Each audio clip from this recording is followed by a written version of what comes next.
So they hate her. They don't just dislike her. They don't just find her a little bit annoying. They don't just want her out of their business and out of their life. They, who I have said for some time, cannot stand the way that Meghan has used the fact that they have this interracial marriage. That's and the reason why she can continue to treat Netflix terribly. But it's not just the Sarandos family. It's the Kardashian family. It's the Bezos family. In Harry's book, they have not had one success among them. And I think what Harry and Meghan have done to their detriment is constantly sort of grift off all these people, utilize their private jets, their connections and everything. But There's a specific kind of social failure that is more damaging than public scandal. Public scandal can be survived, rehabilitated, repositioned. History is full of public figures who fell spectacularly and rebuilt. What cannot be survived so easily is the quiet, private, accumulated decision by the people who actually matter in a given world to simply stop returning your calls. There's no press release for that. There's no news cycle to ride out. There's no apology tour that undoes it. The doors just stop opening, one by one, and eventually the person on the outside is left holding a brand that depends entirely on access they no longer have, in a city that has already moved on to the next thing. That is what is now happening to Meghan Markle in the circles that define power and influence in Hollywood and beyond, and the details that have emerged this week. So funny and ironic in so many ways. And you even think back to the Bezos wedding. Queen Rania of Jordan was there. So was her son, Crown Prince Hussein, and his wife, Princess Rajwa. There may have been a royal or two more there. Reported by Alison Bossoff at the Daily Mail with a level of specificity and sourcing that makes the picture impossible to dismiss. Describe something that goes well beyond the ordinary social friction of a public figure navigating a difficult period. The word being used by sources close to the most powerful women in Meghan's orbit is not dislike. It is not frustration. It is not fatigue. The word, used repeatedly and without qualification, is hate. Let us go through the names, because each one represents not just a personal falling out, but a strategic catastrophe for a woman whose entire commercial model depends on proximity to wealth, influence, and institutional access. Start with Anna Wintour. There's perhaps no single figure in the world of fashion whose goodwill matters more to an aspiring lifestyle brand than the editor who has run American Vogue for nearly 4 decades, who is a dame of the British Empire, and whose relationships with designers, photographers, and cultural institutions are the connective tissue of the global fashion world. You're there, you were happy to get your picture taken. Now you're complaining about a date that's on the royal calendar every year. Like, this should not be a surprise period of time for you. You should be able to know and address it as such. But Harry and Meghan, to be in Anna Wintour's good graces is to have access to a network of influence that no amount of money alone can purchase. To be on her wrong side is to find doors closing in sequence, quietly and without announcement, in ways that are only fully visible once the pattern has completed itself. Meghan had a path to Anna Wintour. She chose instead to publicly align herself with Edward Ninful, the editor of British Vogue, at a moment when the relationship between Ninful and Wintour was strained. That choice communicated something to Wintour, and Wintour, who is famously described as someone who never forgets and never forgives, received that communication clearly. The source's Bossoff spoke to add specific texture to the falling out. Meghan, they say, does not pay and does not return borrowed items. 2 behaviors that in the world of fashion, where relationships are transactional and reciprocity is a currency as real as money, are simply not acceptable. Anna Wintour loves the royal family. She is a dame. She would have found the manner of the Sussex exit from the institution deeply objectionable. And now, having been snubbed by Meghan's alignment with an Ninful, she has closed the door. The additional irony is that Meghan has since fallen out with a Ninful as well, for reasons that remain unclear. She backed the wrong horse in the Vogue Wars, lost that horse, and burned the stable in the process. The path back to Anna Wintour's good graces, which might once have been navigable through careful relationship repair, is now gone. The Met Gala invitation that Meghan has reportedly wanted for years did not arrive this year. It will not arrive while this dynamic holds. And this dynamic, by every available account, is not changing. Then there's Lauren Sanchez. This is the story that in some ways best illustrates the self-defeating nature of Meghan's social instincts, because the opportunity cost here is staggering. Lauren Sanchez is the partner of Jeff Bezos, one of the wealthiest people on the planet, a man whose resources make the largest royal family fortune look modest by comparison. Sanchez hosted events. She extended invitations. She made genuine efforts to include Meghan in her social circle, which is to say in the orbit of extraordinary wealth and influence that surrounds one of the most powerful private individuals in the world. Meghan declined, not because of scheduling conflicts or competing obligations. According to the sources Boshoff spoke to, Meghan did not want to be seen with Lauren Sanchez because she considered her trashy. She looked at the woman who had successfully built a relationship with a billionaire, who had navigated the complexities of a very public personal life to arrive at a position of genuine social and financial security, and she decided that this person was beneath her. The result of that decision is now documented in the public record. Meghan Markle was not invited to the Bezos wedding, one of the most significant social events of recent years, which was attended by Queen Rani of Jordan and Crown Prince Hussein and his wife Princess Rajwa. Real royalty was there. The woman who holds a title with the word royal, and it was not. She was not invited because she had made herself uninvitable, through snobbery directed at the one person whose goodwill would have secured the invitation. The Kardashian situation is perhaps the most revealing precisely because it is the most nuanced. The Kardashians are not enemies of the Sussexes in the way that Nicole Avant or Anna Wintour appear to be. The more accurate description is that they are finished with them. Done. Over it. The distinction matters because the Kardashians are the most followed family on the planet. Their social media reach dwarfs that of almost any other cultural entity on Earth. If you are trying to build a lifestyle brand, if your commercial model depends on content performance and social amplification, being in the good graces of Kris Jenner is not a luxury. It is a necessity. Kris Jenner has not liked a single post on Meghan's Instagram account since last year. That is not an accident. That is a signal, delivered in the language of social media, which is the only language that the commercial world Meghan is operating and truly understands. The Kardashians built their empire through consistency, through an understanding of what their audience wanted, through a willingness to do the work that commercial success requires. They looked at the Sussex operation, assessed it honestly, and reached a conclusion that sources describe as simple exhaustion. They are sick of being used. They are sick of the grifting. They are done. And then there is Nicole Avant, the wife of Ted Sarandos, the chief executive of Netflix, the man who holds the keys to the most significant commercial relationship the Sussex family currently possesses, or more accurately, the relationship they are desperately trying to preserve while it visibly deteriorates. The reporting this week on what happened at the event Ted Sarandos hosted to promote the second season of Beef is instructive about how completely Meghan has lost the ability to read a social situation. Sarandos, according to the sources Boshoff spoke to, made a genuine effort to help Harry and Meghan save face. He invited them to the event. He gave them a platform. He created an opportunity for photographs that would signal to the industry that the Sussex relationship with Netflix remained intact and functional. This was a gift. It was an offer of cover at a moment when the reporting around the Netflix relationship had become damaging enough that both sides needed the optics of warmth and congeniality. And what happened? The photographs were pulled by Getty Images 24 hours after publication, even though Netflix had approved them. The working theory is that Meghan did not like the way she appeared to be clinging to Nicole Avant in the images and requested their removal. Think about what that means in practical terms. Ted Sarandos extended a lifeline, a carefully constructed public relations opportunity that cost him social capital with his own wife and his own team, and Meghan used it, grabbed the photographs she needed for her own narrative management, and then had them deleted because she did not like how she looked in them. The message this sent to the Sarandos family was received clearly and completely. Nicole Avant, according to the sources, hates her. Bella Baig, the head of content at Netflix, feels the same. And the specific reason cited in the reporting goes beyond personal friction.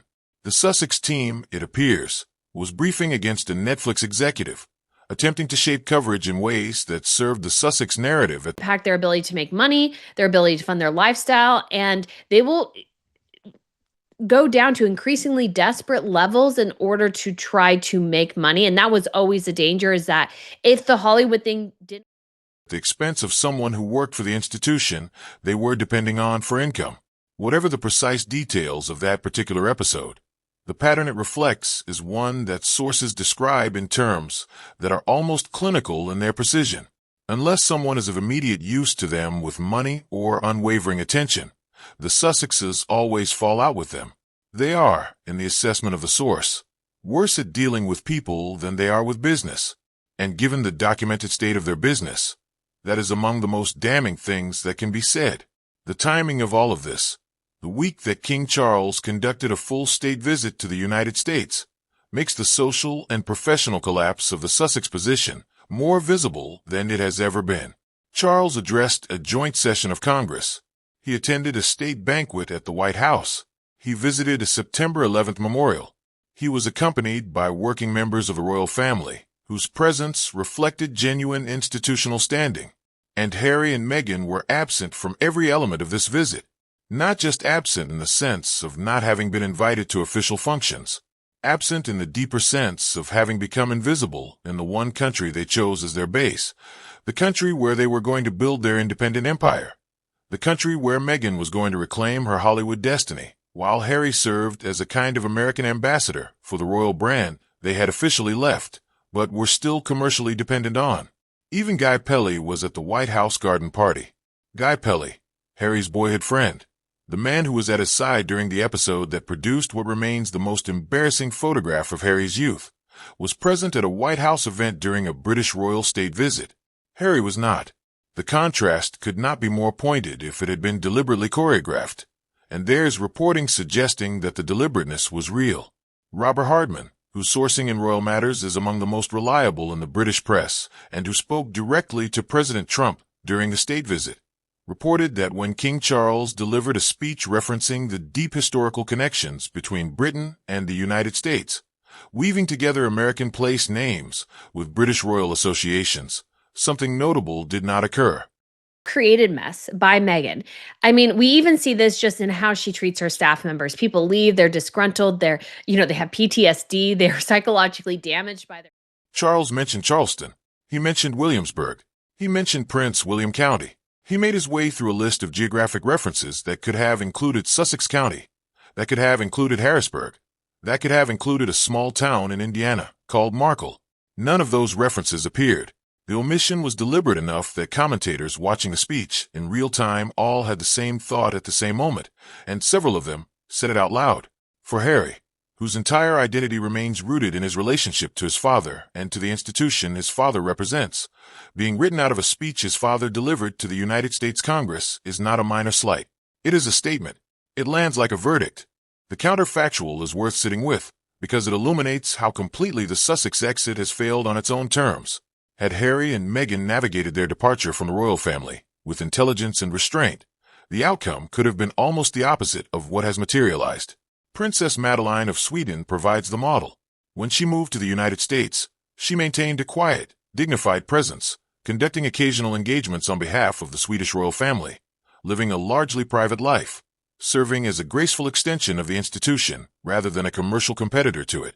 Harry, as the son of the most beloved British royal of the 20th century, as a veteran with genuine credibility in the military and charitable worlds, as a figure with authentic connections to American culture through his military service and his charity work, could have occupied a similar position. He could have been a legitimate bridge between the British royal family and the United States, conducting the occasional engagement, maintaining his relevance through genuine service, and building whatever commercial or personal life he wanted in the space that such a position would have created.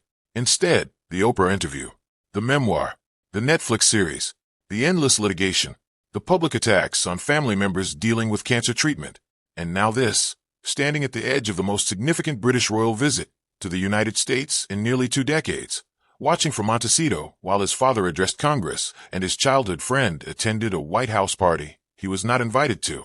The Princess Charlotte birthday content that emerged this week provides a useful counterpoint to everything that surrounds the Sussex story, because it illustrates what the alternative looks like in practice.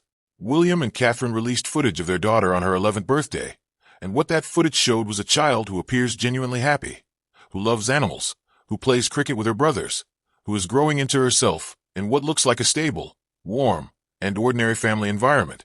The Kelsey brothers, prominent American football figures, spoke publicly about meeting Charlotte during a visit to the royal family, and their description of her was striking in its specificity. They said she had fire. She was asking questions. She was electric. She was not a child performing royal dignity for cameras. She was a real 11-year-old with genuine personality and presence, being raised by parents who, by every available account, are trying to give their children as normal a childhood as the circumstances of their lives allow. That contrast between the Wales children growing up in what appears to be genuine security and warmth, and the Sussex children who are being raised in a household whose financial pressures and social isolation are now extensively documented, is not one that the Sussex communications operation has any answer for. You cannot spin footage of a happy child playing cricket. You cannot reframe the Kelsey brothers saying Charlotte had fire and it was electric. That is simply what the Wales family looks like from the outside, and it is a picture that makes the chaotic, commercially desperate, socially isolated reality of life in Montecito look even starker by comparison. The financial dimension of all of this has been examined in detail in recent weeks, but the state visit week threw it into sharp relief in a new way. Harry and Meghan are operating under genuine financial pressure. The Montecito mortgage requires servicing. The security costs run to millions per year. The legal fees across the various ongoing proceedings have consumed enormous sums. The commercial pipeline that was supposed to make all of this sustainable has not delivered. The Netflix deal underperformed its reported figures. The Spotify deal ended early. The lifestyle brand has not gained the traction required. The fashion platform launched with celebrity participants who have since departed. The wellness retreat in Australia drew sparse attendance and produced a public relations disaster that dominated the week. And Meghan's response to the pressure of this financial reality, the behavior that sources describe to boss off, is to become more demanding, more difficult, more inclined to the kind of social aggression that has now cost her the goodwill of Anna Wintour, Lauren Sanchez, the Kardashian family, and the Sarandos household. The people who could have helped are the people she has alienated, and the people she has alienated are not coming back. Prince William's tax affairs entered the news this week through a Sunday Times report that confirmed he pays up to £7 million in income tax annually, placing him among the top fractions of a percent of taxpayers in the United Kingdom. The majority of his income derives from the Duchy of Cornwall, the private estate bestowed on every heir to the throne since the 14th century, which generated a record surplus of more than £23 million in the first financial year of William's oversight. A Kensington Palace spokesperson confirmed that the Prince of Wales pays the top rate of income and capital gains tax on all personal income, including receipts from the duchy. The transparency will not satisfy critics whose goal is not accountability but abolition, but it establishes something important, which is that the heir to the throne is paying at the highest available rate, managing a centuries-old institution responsibly, and doing so with the kind of quiet competence that generates no headlines, but accumulates significant institutional credibility over time. The contrast with the Sussex approach to money and reputation management requires no elaboration. What the week has made clear in its totality is that the Sussex position has moved from decline to something that looks more like freefall. The social bridges are gone. The commercial relationships are gone or going. The institutional goodwill is gone. The powerful protectors who could have unlocked the life of commercial plenty they came to California to build are not returning calls. The state visit that could have provided a moment of re-engagement instead provided a highly public reminder of how completely the Sussex family has been sidelined from the institution, whose symbolic power they are still commercially dependent on. And the sources inside their own world are now speaking to journalists like Alison Bossoff with a frankness that would have been unthinkable even a year ago. They have truly lost the plot. She is spiraling badly because she knows nothing is working. They are worse at dealing with people than they are at business, and they always fall out with the people who could help them. That last line is worth returning to, because it is the most diagnostic thing that has been said about the Sussex operation in some time. The pattern it describes is not a series of bad luck encounters or unfortunate misunderstandings. It is a consistent, repeating dynamic in which the people who extend goodwill, who offer opportunities, who invite the Sussexes into their circles, eventually find themselves on the receiving end of behavior that makes them regret the invitation. Anna Wintour knows this. Lauren Sanchez knows this. The Kardashians know this. Nicole Avant knows this. And the word they are using, privately and now, through sources, publicly, is not disappointment or frustration. It is the word that leaves no room for rehabilitation. They hate her. What makes the Bossoff report so significant is not just the detail it contains, but the outlet it appears in and the moment it appears at. The Daily Mail is not a publication that produces reporting of this specificity without substantial sourcing. These are not anonymous social media whispers. These are named dynamics, specific incidents, and attributed behaviors drawn from people inside the world being described. The people speaking to Boshoff are not fringe critics or long-standing enemies. They are, or were, members of the same social and commercial universe that Meghan has been trying to inhabit. Their assessment carries weight precisely because they had every reason to want her to succeed and chose to speak anyway. When someone who wanted you to make it tells a journalist that you have truly lost the plot, that is not an enemy attacking you. That is an honest verdict from someone who watched the whole thing unfold from close range and ran out of alternative explanations. The question now is not whether the Sussex commercial operation can recover from this specific moment of social collapse. It is whether it can survive the structural reality that the recovery requires exactly the kinds of relationships that have been irreparably burned. The answer that every available piece of evidence points toward is the same one the sources are giving to journalists who are willing to listen. No, it cannot. And everybody who matters already knows it. The bridges are gone. The protectors are gone. The powerful women whose networks and whose influence could have unlocked the commercial life Harry and Meghan came to California to build have made their assessments and moved on. What remains is a couple in Montecito, watching a British state visit to the United States from the outside, calculating how to service a mortgage, and doing it all under the weight of a word that the people they most needed on their side are now using freely and without hesitation. Not dislike, not frustration, hate. That is where things stand, and nothing in the available evidence suggests that anything is about to change.